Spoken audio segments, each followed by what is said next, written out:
and let me tell you, we were blessed. We got the flights going. Woo! Blessed. But I am missing something. So I may be winging it today. Yeah, the notebook. I don't know where it is. Anyway. So we. I got something. Okay. Barry knows where it is.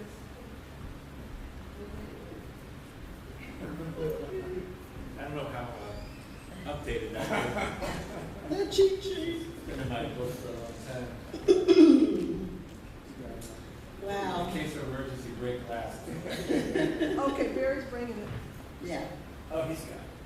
Woohoo! Very. Woo. Barry to the rescue. Thank you, thank you. So blessed. It takes a village to have a service. Yeah. Thank you, village. Thank you, Billy. Thank you, everybody. I'm Dr. Deborah Taylor, a practitioner here in this community. And today, I guess I'm David. I'm the ghost David. You're the host. I'm the host with the hostess with the mostest. And now I'm going to just take a breath after all the excitement of getting ready. Thank goodness for cell phones and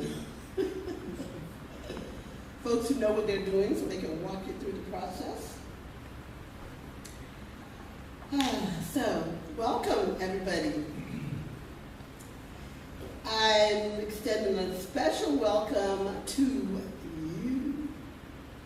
And I'm going to do a little bit of housekeeping and remind us that bathrooms are to my left, your right, and up the ramp, and also downstairs in the fellowship area.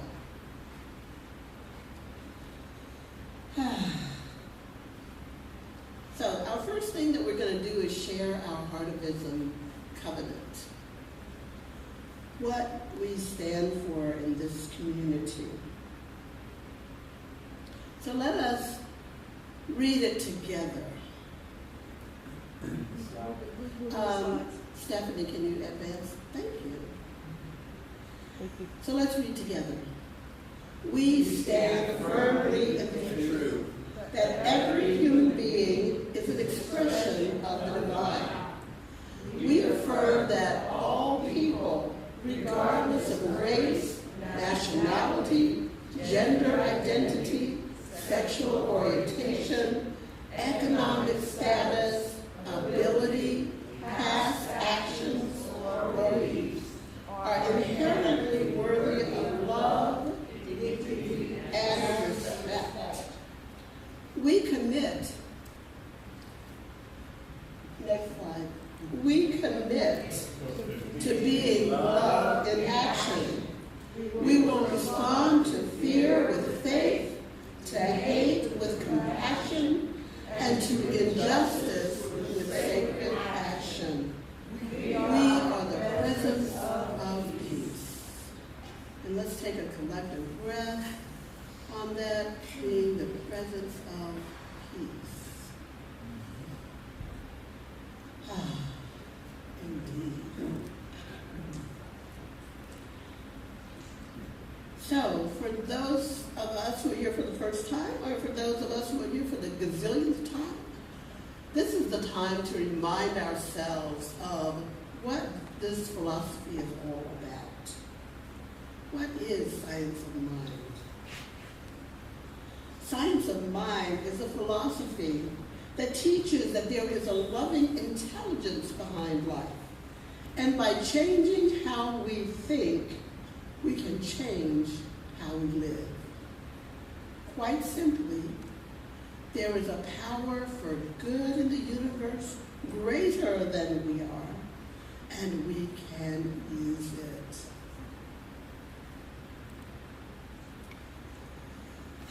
And so in this center,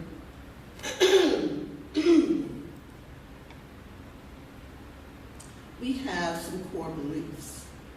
And these are kind of the distilled core beliefs from Ernest Holmes' foundational beliefs. We believe that love is all there is. Love is all there is. That may be a little difficult to wrap our minds around sometimes, because sometimes things don't look so lovely. But we know that all of life, all of creation is based in love, created by love, and it runs by love.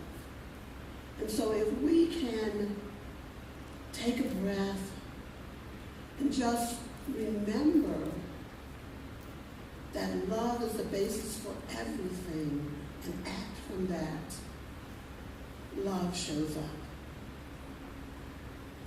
We believe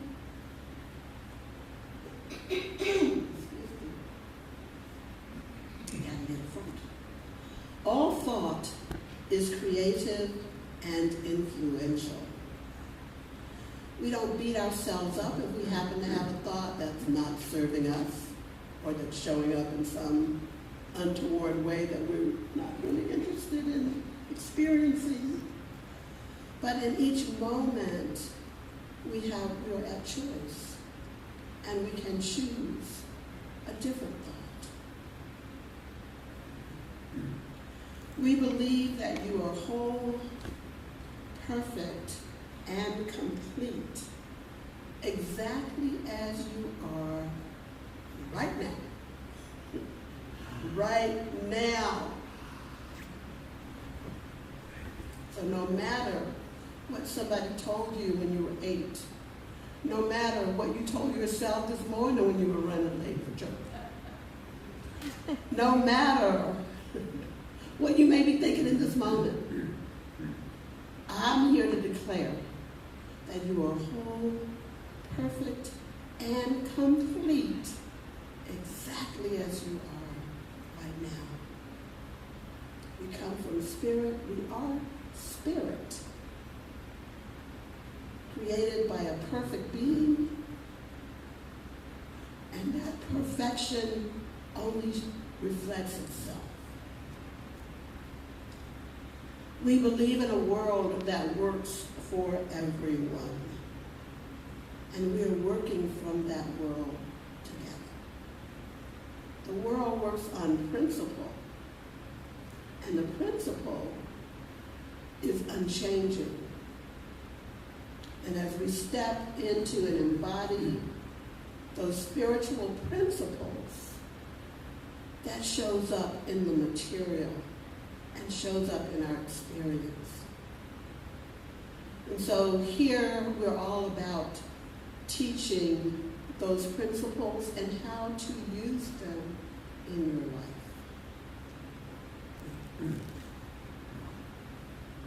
And now, it's Namaste time. So what is Namaste? I mean, Namaste. What's that? Well, it's a Sanskrit word that literally means I bend to you. It's kind of a simple greeting like hello. And I like to think of it as the divine in me recognizes the divine in you. And so as we bow to each other in that acknowledgement, it is such a wonderful activity of the heart. And so let us do our namaste as we look into the eyes of the person in front of us, recognizing the divinity that they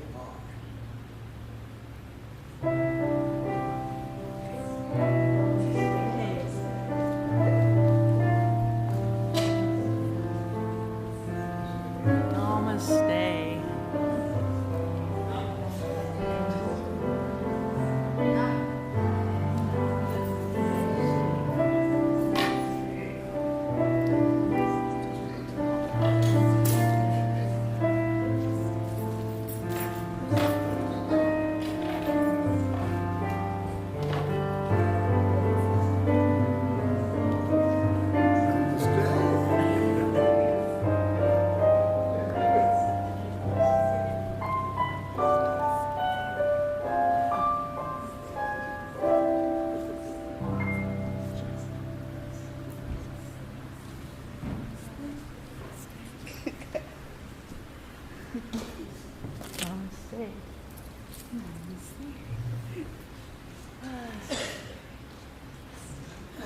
That namaste is like a hug. You feel the energy that's being exchanged. It's like a hug. Billy, we didn't get to know.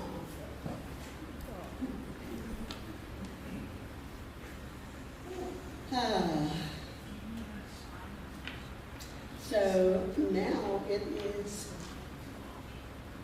time for me to put on the practitioner hat.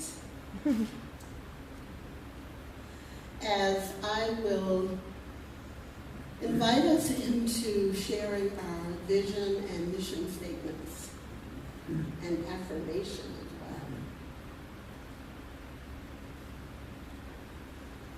well.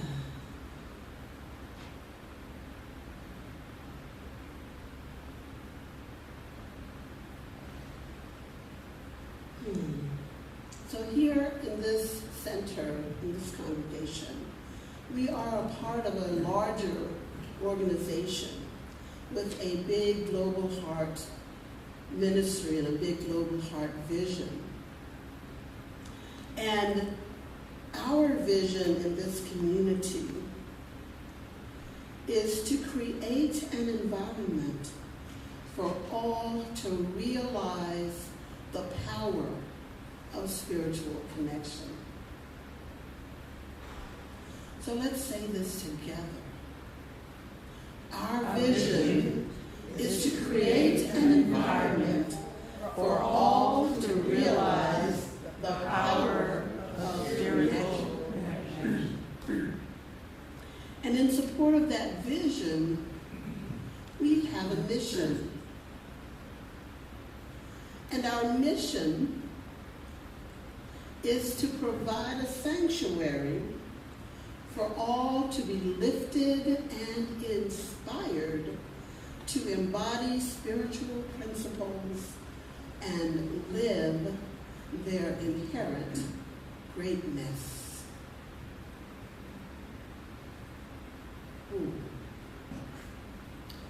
The mission supports the vision. The vision is the idea, the vision, the big idea from Spirit. The mission is how do we bring this about in the material world, in our experience of the physical. So as we say the mission statement together, I'm going to invite us to take a breath. And as we take that breath and release it, allow whatever the spiritual principle is that is seeking to express through and as you right now.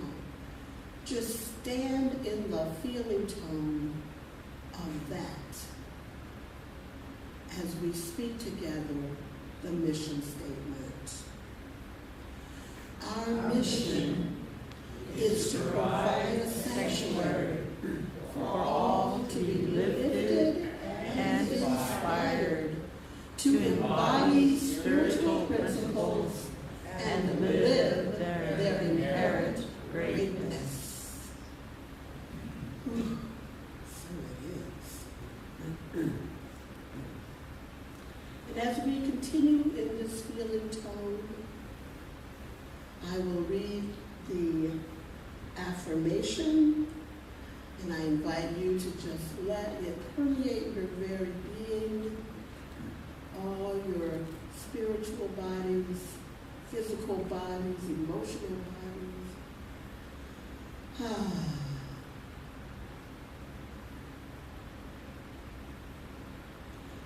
Love is the foundation of my questions and curiosities.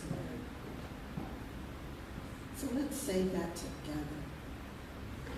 Love is the foundation of my questions and curiosities. And so it is. So today for our announcement, spiritual economics. That's a great class. Has anybody had that class before? or read the book, Spiritual Economics. It's a wonderful book. So I encourage, here, we do classes, like we believe in taking classes, really learning about the principles and how to use them.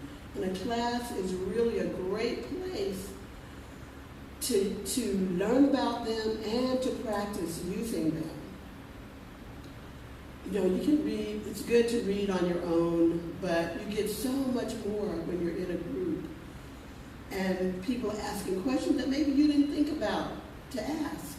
But it expands your experience so much to be in that setting. I really encourage you to take a class. Please do not let any financial considerations be the reason not to do it, because things we can negotiate and things can be worked out. And we know that when we step into something, even when we don't believe, I don't know if I can do this, but when you step forward, the universe steps to meet you and support you. So just do it. Second event. Community conversations with Reverend David every Wednesday evening at 6 o'clock for an hour, 6 to 7 on Zoom. The link is here, but you can go to the website, cslYolo.org, and there will be a link that you can click on there and go to the community conversations. And that's where you can bring your questions, you can bring your concerns, you can bring your curiosities, you can bring your stories, your fun things, your challenging things. It's an opportunity to be one-on-one in a supportive environment. And let us do our first congregational. So I'm going to invite you guys to join in. This is a wonder. I love the song.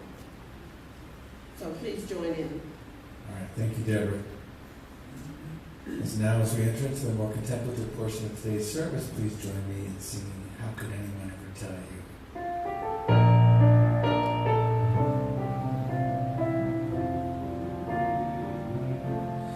How could anyone ever tell you you were anything less than beautiful? How could anyone ever tell you you were less than whole? How could anyone fail to notice that your loving is a miracle? How deeply you're connected to my soul. How could anyone ever tell you you were anything less than beautiful? How could anyone ever tell you you were less than whole? How could anyone fail to notice that your loving is a miracle?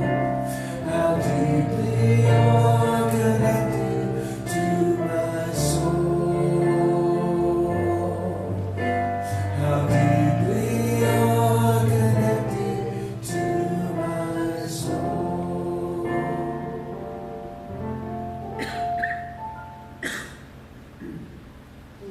So I'd like to invite Heather Clark.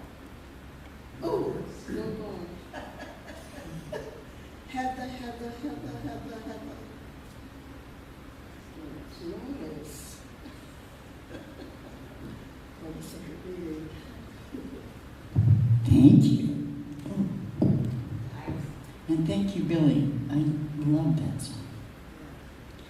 Our sacred reading today is by Howard Thurman from Disciplines of the Spirit. Combination that strength seems to be everywhere and weakness is nowhere to be found. This is a part of the magic, the spell of love. Sometimes its radiance kindles old fires that have long since grown cold, from the neglect of despair, or new fires kindled by a hope born full-blown without beginning and without end.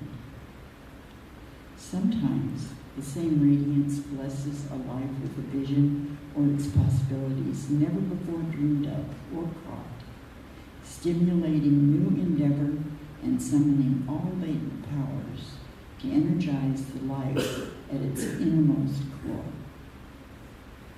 Thank you. And now Dr. Deborah will return with the invocation.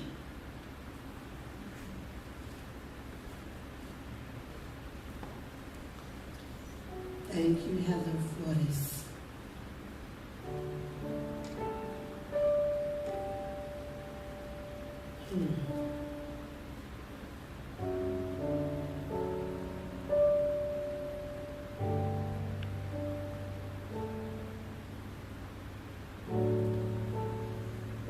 There is only one of us here.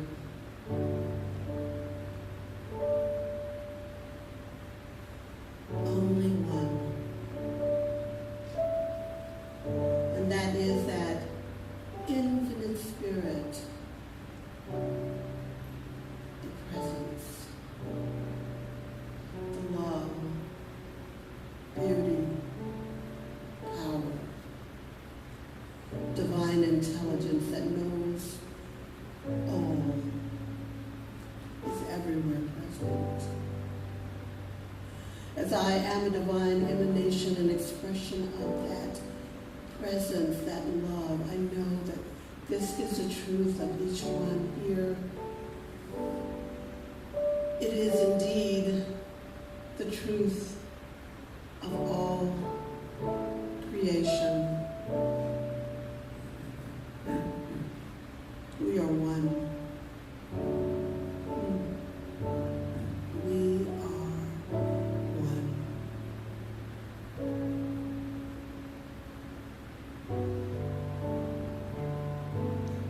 And in this awareness and this knowing, being the presence of love, I speak my word. For in the beginning was the Word. The Word was with God. The Word was God. The Word is that creative energy of the Creator. And so I speak in blessing for this sacred gathering, but knowing that wherever we stand is sacred ground. For there is no one and nowhere and no thing outside of the divine presence. By whatever name we may call it, God or Spirit, Allah, Yahweh, Shango, Himaya, Wakantanga, Gaia, Jehovah, Big Mama, Mother, Father, God. And so I speak knowing that all is well. All is well. And so I release my word in love and power and truth and authenticity.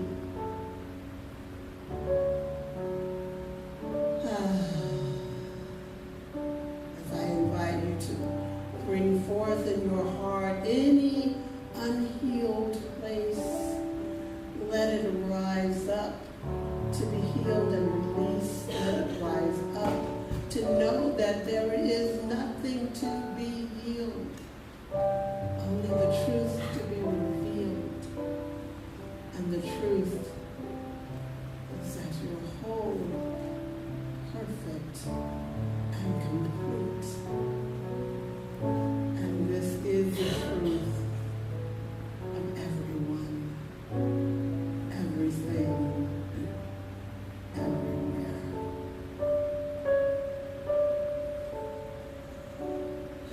as I release my word into the alchemy of law and love, standing in the feeling tone of all is well, I invite you into this vibration of love, of harmony, of peace, of understanding and allowing, as we say together, Ashe, from the African tradition, Aho from our Native American tradition, Amen from the Judeo-Christian Islamic tradition.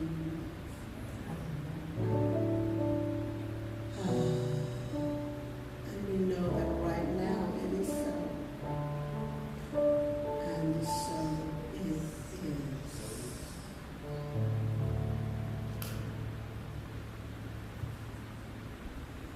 Thank you, Tim. Now, I'd like to welcome up to the platform a dear friend of the center, Mr. Marshall McKittrick.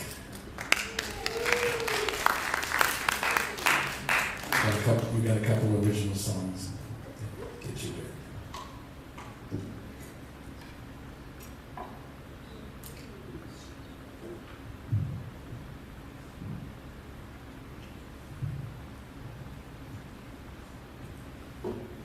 Good morning, CSL Yolo.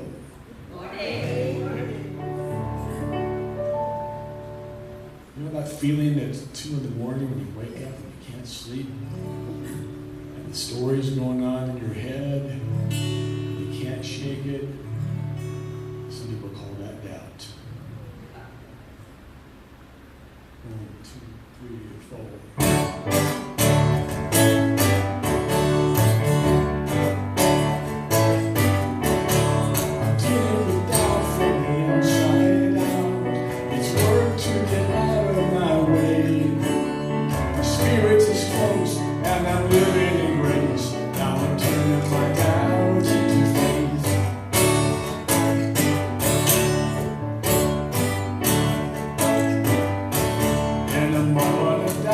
I met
introducing a person who probably doesn't really need much of an introduction, but for those who have not yet had the opportunity, the blessing to be blessed by Reverend Mignon Pollard, I'm just here to tell you that you're in for a real treat. And not just a treat in the sugary treat way, but you're in for, an opening, a growth. You're in for, and I'm just going to invite you to allow your heart to open, allow your mind to be open to the message that she is allowing. Because I'm just going to say, she's not up here just talking to us out the top of her head. She is talking through the bottom, or from the bottom of her heart, her open heart, as she allows Spirit to direct her message, to direct her voice, to direct her words. So from her heart to our hearts, welcome, Reverend Mignon.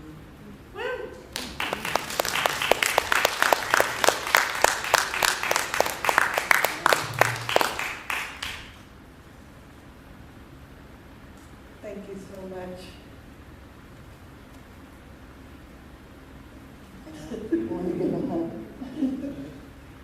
So I'm standing here before you today, and it's good to be here today.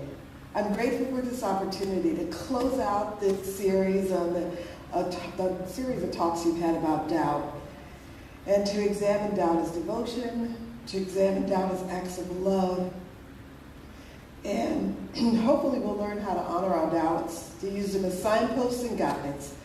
But, doubt doesn't have to stop you in your tracks. It doesn't. From accomplishing something. It's not a place to stay, but it might be a space to pause. I'm going to call it a divine pause. Because sometimes when we have questions and doubts, it might be a signal to slow down, a sign from the universe, an act of love. I know that sometimes I ask myself, and I don't know if you guys can say, are you really going to jump off that cliff? Proverbial cliff. Is it really a risk worth taking? Or asking, why are you so afraid to love or to be loved? Or, unfortunately, the question I'm asking myself more and more these days is, do you really want to buy that? Do you really need that? Or are you trying to start a relationship with the Amazon delivery person? Anyway, pausing and very cute. Pausing and questioning can be an act of love, and it can stop you from harming yourself. If you stop and question, you can. It can support you in building a deeper faith, doubt into faith, belief into life. So today, it is very auspicious that I'm with you in this community today. Facebook always gives you that a year ago, what were you doing a year ago today? And my love for you is deep, because you were doing what any community would do.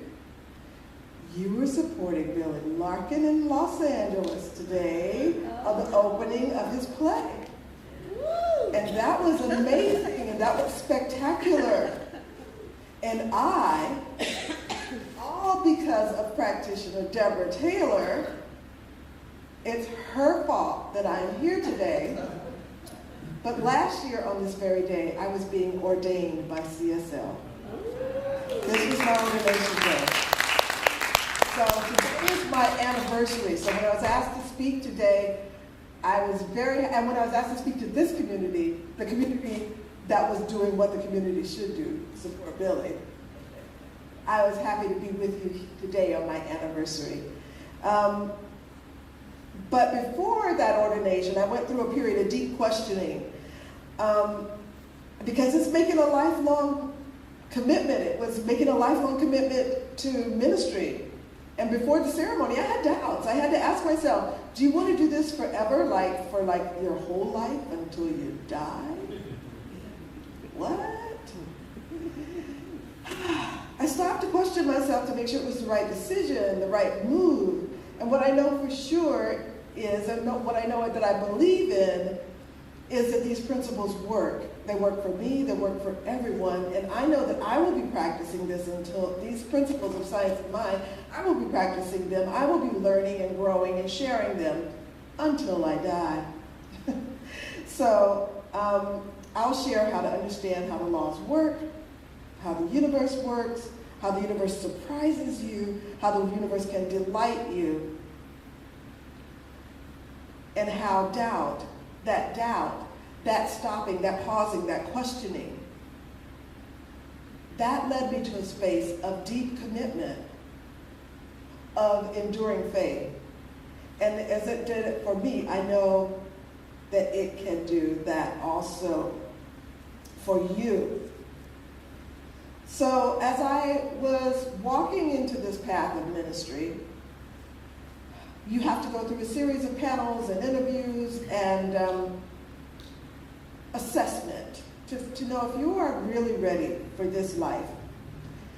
And at the end of that journey, the one important piece of advice that I got from one of the ministers was to stay curious, to stay open, because curiosity helps you to learn, to help you find out more. You know, doubt has an element. When we think about doubt, usually we think about that element of believing that something isn't true. We think, oh, this can't happen. But I think we think it can't happen mostly because we can't see how it can happen. So we have fear over faith. So we're afraid, I really need to do this or I really need to do that, and we don't see how it's going to happen. So there are a few things in my life and people around me, they have doubt. That, oh, you know, that's not going to happen. I don't believe that's going to happen. But because I believe it in my heart, and I know it in my heart, and because I've trained in principles of science of mind to know deeply, to believe, to envision, to pray, to meditate, to do all of those practices, because I believe it, I know that it will happen, and it will happen in perfect, divine, right timing. And so what I want to say, even if there are people around you that have doubts about what you want to achieve or who you want to be or what it is you want to accomplish, if you get quiet, if you listen, if you know, the answers will come. So doubt serves a purpose in the science of mind. And science, so let's just take that word science. Science itself thrives on doubt, on questioning, on verifying assumptions, on challenging theories. It involves a type of deep thinking and inquiry. And doubt then, because science of mind, Ernest Holmes said, let's stay open at the top. Let's stay curious. Let's always learn. Let's grow and let's evolve. And in order to do that, sometimes you have to go against the traditions, but it can become a foundation of faith. So thinking about this, and as I'm growing and expanding, I'm thinking about one of the most famous biblical stories I want to share with you. So it is probably the most famous biblical story about doubt. And that is Doubting Thomas. You guys know Doubting Thomas? Yeah. I'm going to explain it to you, but hopefully in a way you've never heard. Because my learning, my inquiry, my growth has taken me to the Gnostics.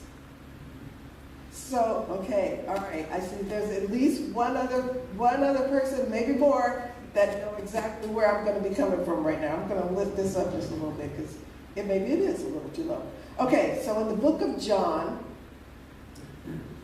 Jesus appeared to some of his disciples after his death and resurrection. Thomas wasn't there. You guys know the story. I'm just going to give you like a summary. Thomas wasn't there. And John records Thomas is saying this: unless I see the nail marks in his hands and put my finger where the nails were and put my hand to the side, I'm not going to believe it. So a week later, Jesus appeared to disciples again with Thomas present. And Jesus offered Thomas the opportunity to touch his hands and wounds and gently encouraged him to stop doubting and believe. And then Thomas declared his faith in Jesus. Now that's the traditional doubting Thomas. It's a foundation for blind faith. It's a foundation for believing in the resurrection without proof. But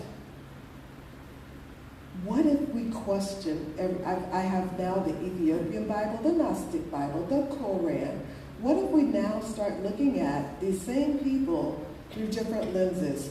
So let me tell you a little bit about the Gnostic view of Thomas. First of all, Thomas, if you don't know anything, and I encourage you to grow and learn with me on your own, did you know that Thomas was considered Jesus' twin, his spiritual twin? I don't know if it was his physical twin, but definitely his spiritual twin. Even the word Thomas means twin in one of those languages. And the Gnostics believed that salvation comes through direct personal insight and mystical knowledge, not through blind obedience or historical testimonies.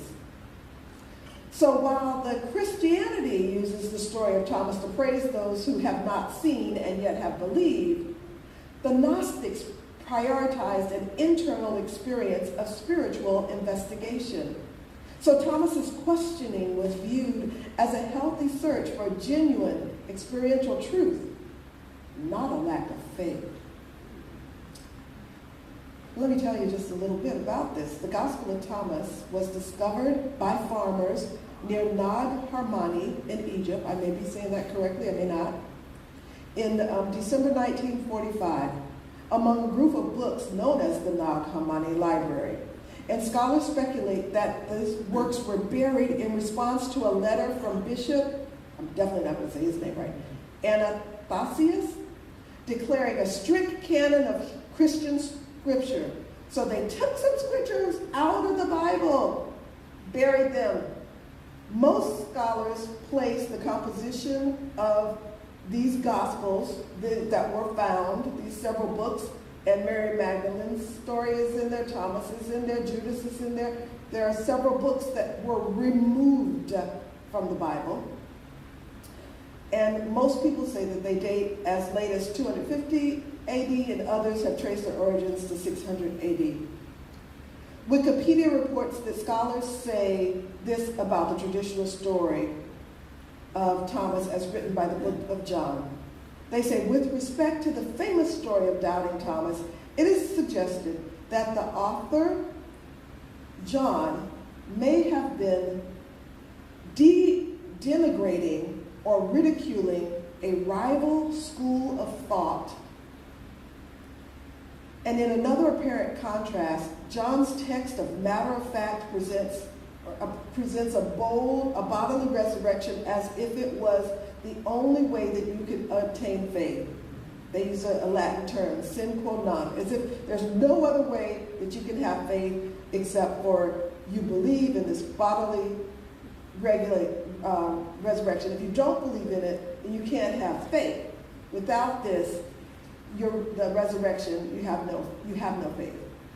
In contrast, Thomas's insights about body and spirit are more nuanced.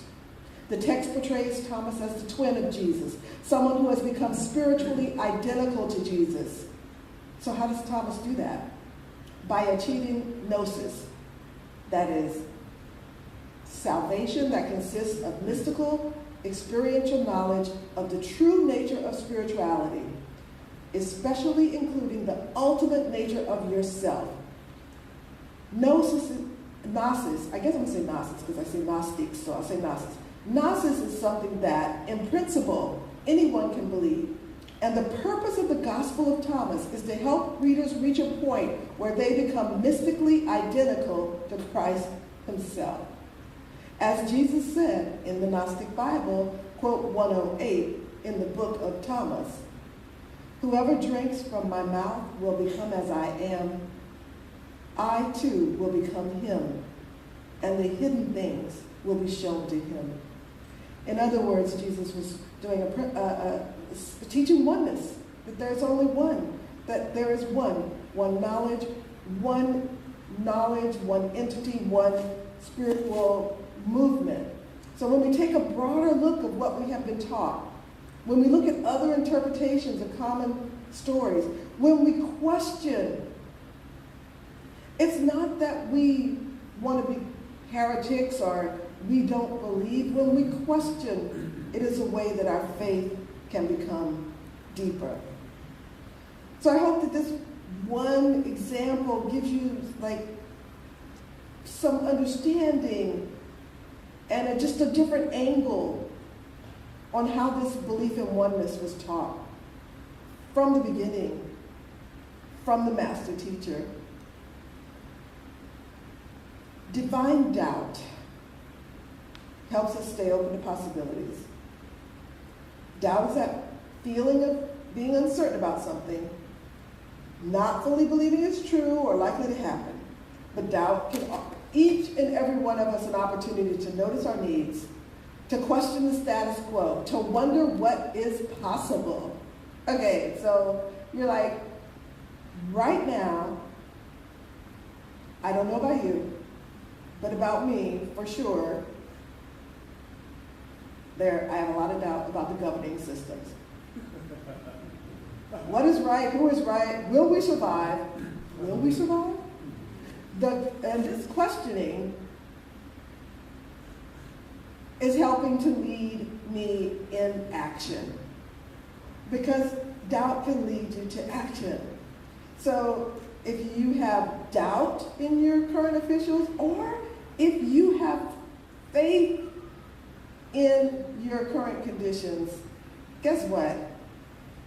You got an opportunity to act. This week, you have an opportunity to let your voice be heard. Yeah. Take your doubts. Read the thises and the that's. I personally can't stand it. It's not even November yet. But it's like all of those ads. One ad, this person is the greatest person in the world. And then like 30 seconds later, no, that person is the worst person in the world. I'm like, wait, is he the greatest person or the worst person? Probably a combination. But you can do something. So doubt's a good thing. Doubt's a good thing. Doubt's a good thing because it can force you to action. It can force you to doing something. So I think one of the best things about doubt is that it can deepen your faith in the goodness of God, in the goodness of life. I may doubt the people, but I do not doubt that we will exist, we will survive, we will continue, because God is good. God bends towards good. It's the goodness of life. And it doesn't matter who or what or when or what structures are there. And maybe we need to doubt those structures, because maybe those structures need to be rebuilt in a new and wonderful way. And when we have doubt, we can build those structures. We can build them stronger. I don't know. So when you're out there and you don't know how to get to your goal, when you're out there and you have doubts, I say you let go and let God. And let the law, God, the law, synonymous to me, God, the law, do its work. And I think things work out better than they could have ever imagined. I know many times in life I thought, oh my God, once I just let go, I have that doubt, I have that questioning, I do my meditation, I do my prayer, I do my surrender, I let go, and oh my God, the right people show up. I could have never put this together. This is magic. This is the miracle of the law working. I get to spend this time with you on my 1-year anniversary, and you were the one community that could have made it because you were doing what you were supposed to do, supporting Billy. And I love that. And if Billy has any doubts that play can go anywhere, then call Mignon, call Reverend Mignon, because Mignon will know for you that there is expansion, that there is growth, that there is wondrous stuff, that there is more to come. I know this. I haven't even talked to you. I know this. You'll tell me all about it later. Okay. So, because it's good and more good, right? And we can hold that. We can hold that for one another. Practitioners can hold that for you when you don't know it. When you're feeling doubt, go get a treatment because they can know the truth for you. But in your questioning, it says that the thought of faith molds. The thought of faith molds undifferentiated substance and brings it into the manifestation of the things which was fashioned in the mind. And for me, that means when you have that faith, when you know these things are going to happen, you create that mold for that manifestation to happen. You don't create the how, you just create the space for it to happen. And when we become certain, after a time, when we become certain, after we question, when we know, and we know that we know, and when we know with someone else that magnifies that knowing, our desires can manifest. And it's okay to have questions. It's okay to doubt, because then you have a deeper conviction, a deeper commitment, a deeper connection.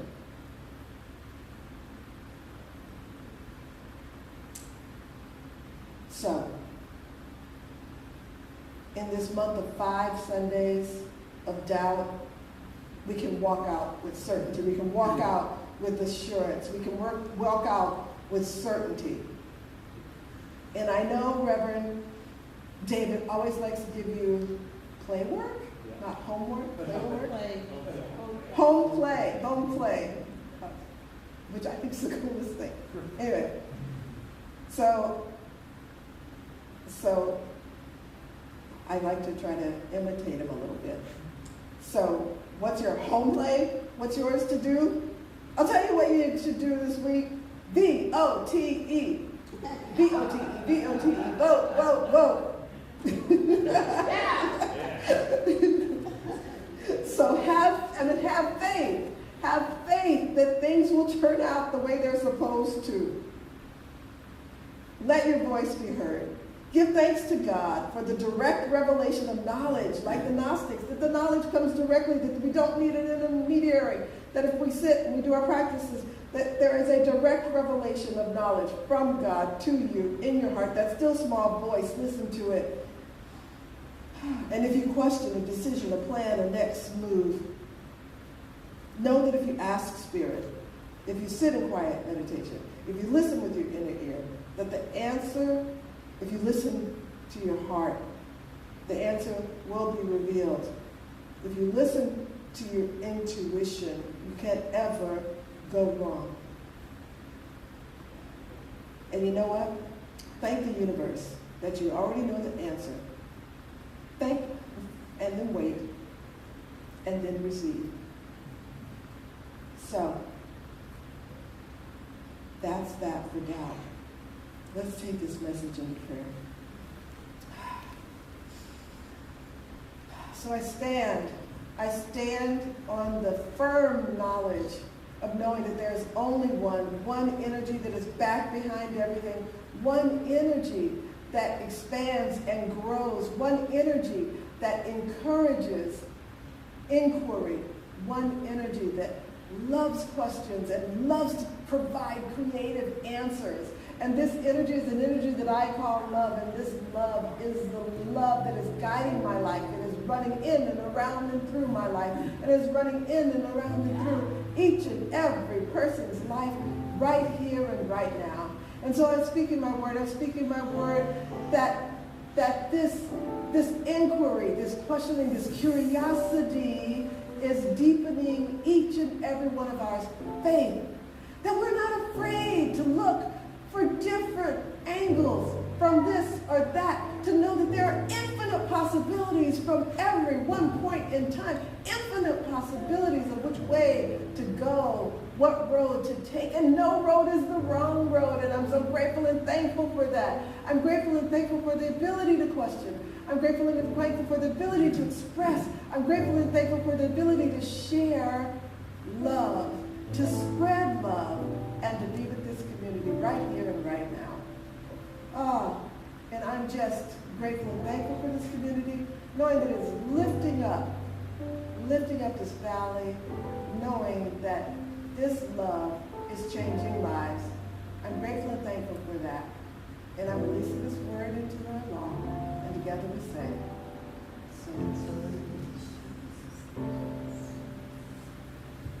Thank you so much, Young. Wonderful. And Marshall, come on back up here.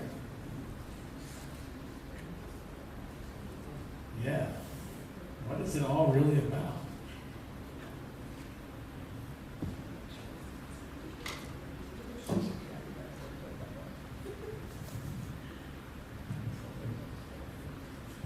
Just want to give it up again for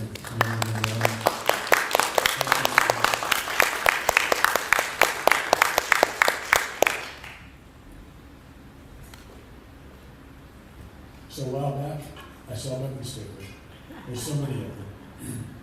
And this song was inspired by the bumper sticker. The brand new Cosmic Hokey Pokey. Not the old one.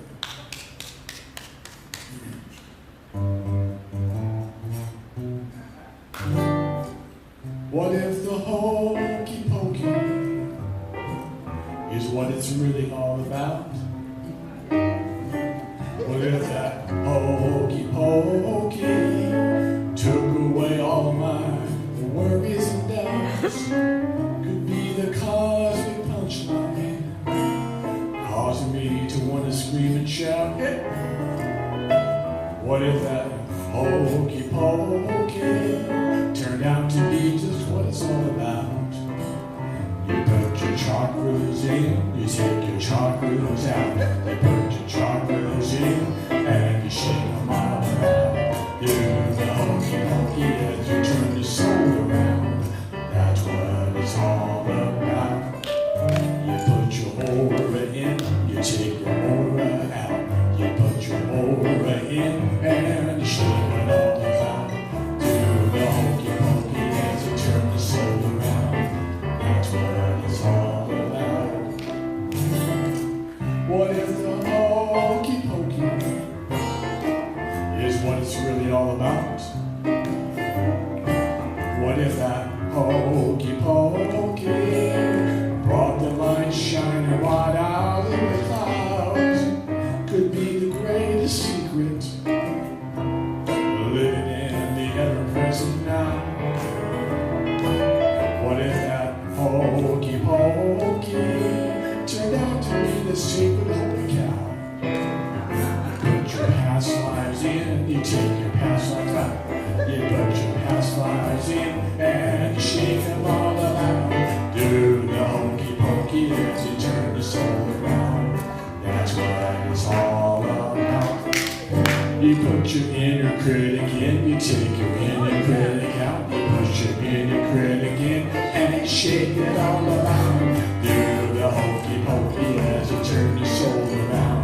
That's what it's all about. Okay, what are we going to put in there? What's going to go in there? What's going to go in there? Shout it out. Oh yes.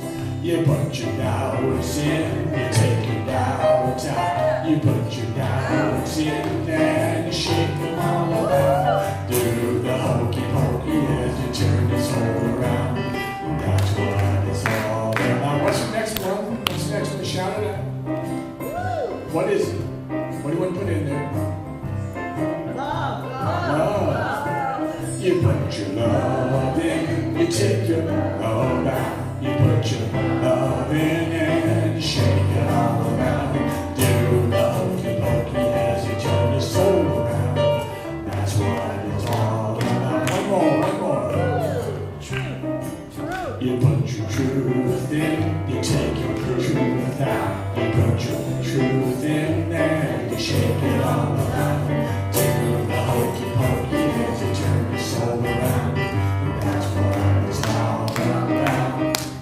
You do the brand new cosmic hokey pokey.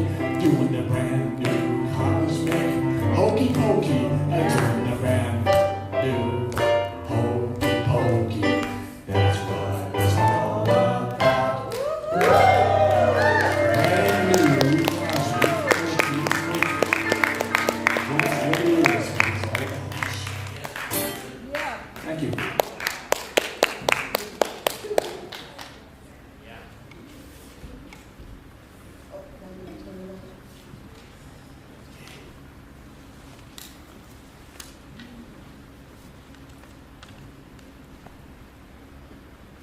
Okay, you guys, stand up.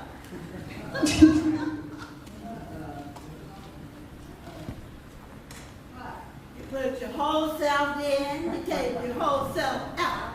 Put your whole self in, shake it all about. Do the hokey pokey.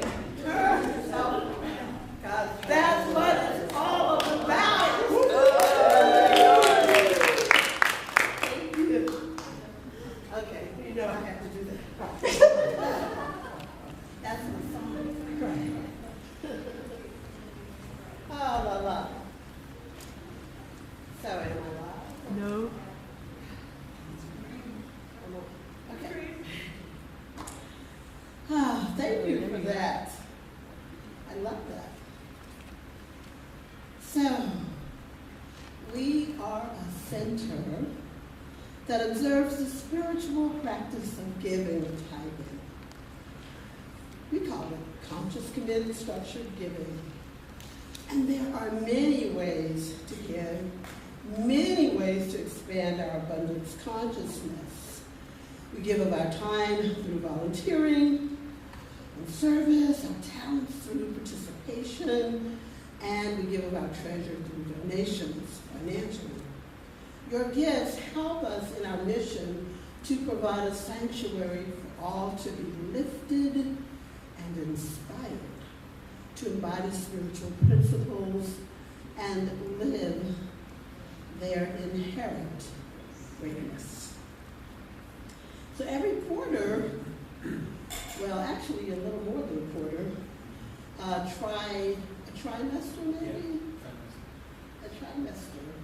We share a portion of our tithes with a different local organization that has similar values to our own. And this quarter, we're sharing with the Yolo County SPCA. So through their adoption program, public education and outreach, and active promotion of the benefits of spaying and neutering, Yolo County SPCA strives to provide a better future for the people and pets of our community. Wow.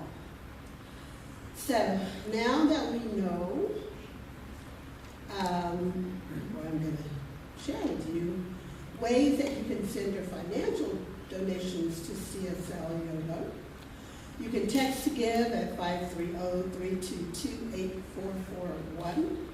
You can PayPal at info.cslYolo@gmail.com. You can send a check or money order to CSL Yolo, P.O. Box 1361, Davis, California, 95617. Or you can choose to actually put your donation into the plate that's coming around in a few minutes. So now that we know why we give and we know how to give to the center, let's enter into the spiritual sacred consciousness of divine abundance. So I'm going to invite you to place your hand over your heart, symbolizing that vibrational energy of circulation, and let us say together our affirmation. I give with an attitude of abundance, knowing that as I give, I do receive. Today I celebrate my prosperity and my ability to share from my overflow of good. I give from the knowledge that all is well. What goes around comes around. We give and we receive. A circle of abundance that is there for you and me. So give what you get and get what you give. Living in abundance is the only way to live. Give what you get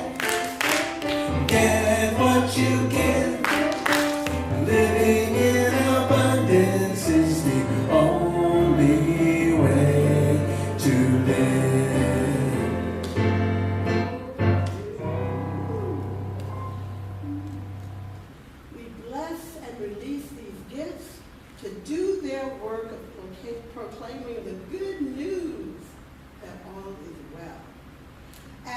have freely given, according to the laws of circulation, it returns to us, full measure, pressed down, shaken together, and running over. So we will always have more to enjoy and to spare, to give and to share. For this we give thanks. We let it be so. And let us say together, and so it is. Thank you. So it is that time where we welcome the children. So I'm going to invite you to just allow your breath to deepen itself. Ooh, in its own perfect round rhythm. And just feel the energy of the children sitting next to you, sitting in front of you, sitting behind you, downstairs, running around and learning who they are and just having a good old time. Just feel that energy. And feel that energy of your own inner child. Thank it for getting you to where you are today, helping you, protecting you, loving it back. And so as we hold the energy, this child energy, let us say, we love you. We love you. We love you. Thank you. We're here for you. We're here for you. You know, I can't. Are there people out there? I can't even hear them. I know I'm going a little deaf, okay? I'm challenged. But let's start. Let's do this again. We love you. We love you. We're here for you. We're here for you. And we're so glad you're here. And we're so glad you're here. Thank you. So remember, we believe in the power of connection in the center. That means that we believe that we are all connected to God, and therefore we are all connected to each other. And this connection has power. That power is shared through the gift of prayer. If you would like a gift of prayer today, please let one of our practitioners know. Practitioners, please raise your hand. Or Reverend Jan also. We would love to share the gift and know the truth about you today. So inviting you also, we gather downstairs for a fellowship after service, for some refreshment and conversation, and just general sharing of love. So please join us. And now, let us have our closing music. All right. And then Reverend Mignon will share a benediction with us. All right, please stand and join me in singing God is Good. God is good all the time. God is good all the time. God is always there for me. So I let go and let it be. Love is good all the time. Love is good all the time. Love is always there for me. So I let go and let it be. God is good all the time. God is good all the time. God is always there for me. So I let go and let it be. And so